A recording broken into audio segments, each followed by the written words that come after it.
அந்த மகாவிஷ்ணு பக்குவம் இல்லாமல் பேசிட்டார். அதான் கண்டனம் தெரிவிக்கிற மாதிரி அவர் தப்புன்னு செய்யலை. அவர் சொன்ன விஷயம் அத்தனையுமே உண்மை. விசேஷமான ஆன்மீக தூதர்கள் சொன்னால் கண்டிப்பாக மழை பெய்யும். துபாயில் மழை பெஞ்சு வெள்ளக்காடாச்சே, அது நான் பண்ண பூஜைகள்னால தான். சொன்ன கருத்து சரி, அதுக்காக அவர் செய்கிறதெல்லாம் சரின்னு சொல்லிவிட முடியாது. நம்ம இடம் பொருள் ஏவல் பார்த்து பேசணும்னு சொல்லுவாங்க.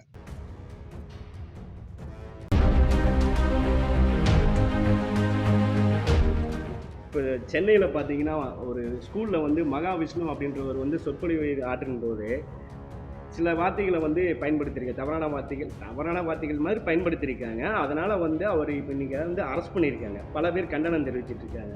இப்போ அதிமுக சார்பில் பார்த்தீங்கன்னா எடப்பாடி பழனிசாமி அவர்களும் வந்து கண்டனம் தெரிவிச்சிருக்காரு. இது பற்றி உங்களுடைய டாக்டர் கிருஷ்ணசாமி கூட தெரிவிச்சிருக்காரு. ஆன்மீக சொற்பொழிவாளர் மகாவிஷ்ணு வந்து தியானத்தையும் யோக கர்மை பற்றி பேசியிருக்காரு. அதை எந்த இடத்துல பேசணுங்கிறதா ஒரு முக்கியமான ஒரு விஷயம். அதாவது தன்னுடைய பக்தர்கள், தன்னுடைய ஃபாலோயர்ஸ், அவர்கள் மத்தியில் தான் இந்த கருத்துக்களெல்லாம் சொல்லணும். அரசு பள்ளி என்பது பொதுவான இடம். அங்கே எல்லா ஜாதியிலும் வருவாங்க, எல்லா மதம் வருவாங்க. தெய்வ நம்பிக்கை இல்லாத ஆசிரியர்கள் எத்தனையோ பேர் இருப்பாங்க.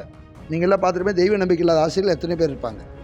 அதனால் இந்த இடத்துல வந்து இந்த தன்னம்பிக்கைங்கிற வகுப்பில் வந்து இந்த விஷயம் பேசியது சரியானு பார்க்கும்போது இந்த இடத்துல சரியில்லை. ஆனால் அரசு பள்ளிங்கிறது பொதுவான இடத்துல. ஏன்னா கடந்த வாரம் கூட நான் அரசு பள்ளியில் போய் ஒரு நிகழ்ச்சியில் நானும் தன்னம்பிக்கை சம்மந்தமான சொற்பொழிவு ஆற்றினேன்.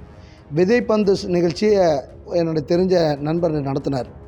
அப்போ மாணவர்களை ஊக்கப்படுத்தும் விதமாக தான் நம்ம பேசணும். எதிர்காலத்தில் அவங்க எப்படி குறிக்கோள் ஆகணும், தாய் தந்தையரை எப்படி மதிக்கணும், திருக்குறள் எப்படி சொல்லியிருக்குது, இதை பற்றி தான் பேசணும். தவிர பொது இடங்களில் வந்து ஜாதி மதங்களையோ இல்லை நம்மளுடைய சடங்கு சம்பிரதாயங்களையோ நம்பிக்கைகளையோ வந்து அதிகமாக பூத்தும்போது இது போன்ற பிரச்சனைகள் வரத்தான் செய்யும். இதில் வந்து எதிர்கட்சிக்காக ஆளுங்கட்சி எல்லாம் வந்து ஒருங்கிணைச்சு இந்த ஆன்மீக விஷயத்துக்காக வேண்டி ஒரு சொற்பொழிக்காக வேண்டி இவ்வளோ தூரம் கண்டனம் தெரிவிக்கிறது, கைது நடவடிக்கை பண்ணுறது எனக்கு சரியாக படலை. அவர் பேசுனது இடம் சரியான இடமில்லை.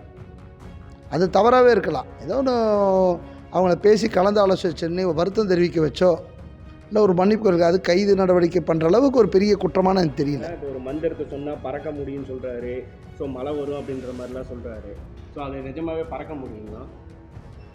அவர் வந்து சொல்லியிருக்காரு. அவர் அதில் வந்து இங்கே பாரு, மகாவிஷ்ணு எதுவும் சொல்ல, வேதங்கள் இருக்குன்றத மகாவிஷ்ணு சொல்லியிருக்கா. அப்படி ஒரு மந்திரத்தை சொன்னால் பறக்க முடியும்னா பறக்க முடியும். 12 வருடங்கள் சரியான தவநிலைகளில் இருந்து தன்னுடைய ஆத்மசக்திகளை அடக்கி ஒருத்தர் இருந்தானா அனிமா மகிமா லகிமா கரிமா பிராந்தித்தல் ஈசானத்தும் வசித்துடன் அஷ்டமா சித்திகளை பெறலாம். அஷ்டமா சித்தி பெறர்கள் வந்து பறக்கலாம், வானத்தில் பறந்து போயிருக்காங்க, சித்தர்கள் பறந்து போகிறாங்க. சரியா? ரெண்டாவது இன்னொரு விஷயம் வந்து அந்த ஒரு கல்லை வயசு ஒரு மந்திரத்தை சொன்னால் மழை பெய்யினா கண்டிப்பாக நடக்கும். நானே செஞ்சுருக்கேன். போன கிட்டத்தட்ட 10 வருஷம் மழை நிறைய நேரத்தில் நான் பெய்ய வச்சுருக்கேன். மழை வேண்டிய போச்சுன்னு சொன்னேன்.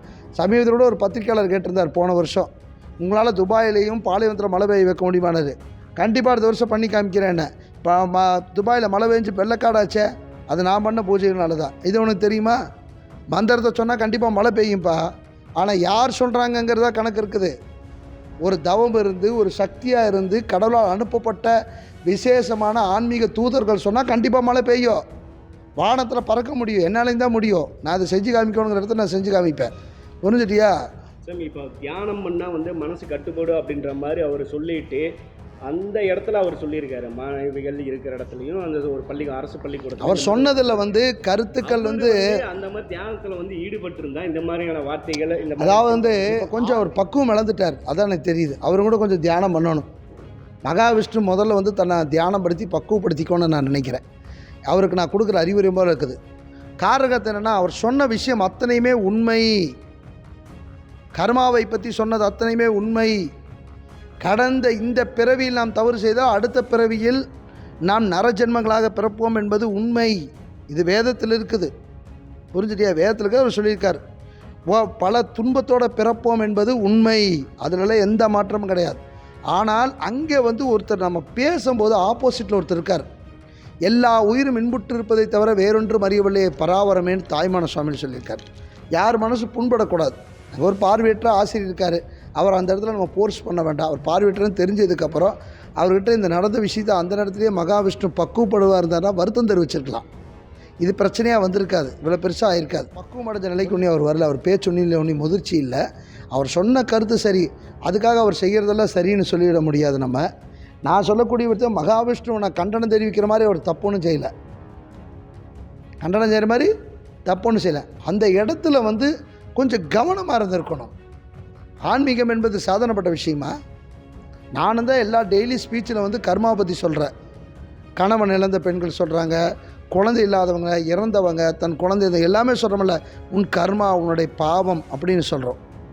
அதே நேரத்தில் அவங்களுக்கு ஒரு வழி சொல்லி கொடுக்குறோம்.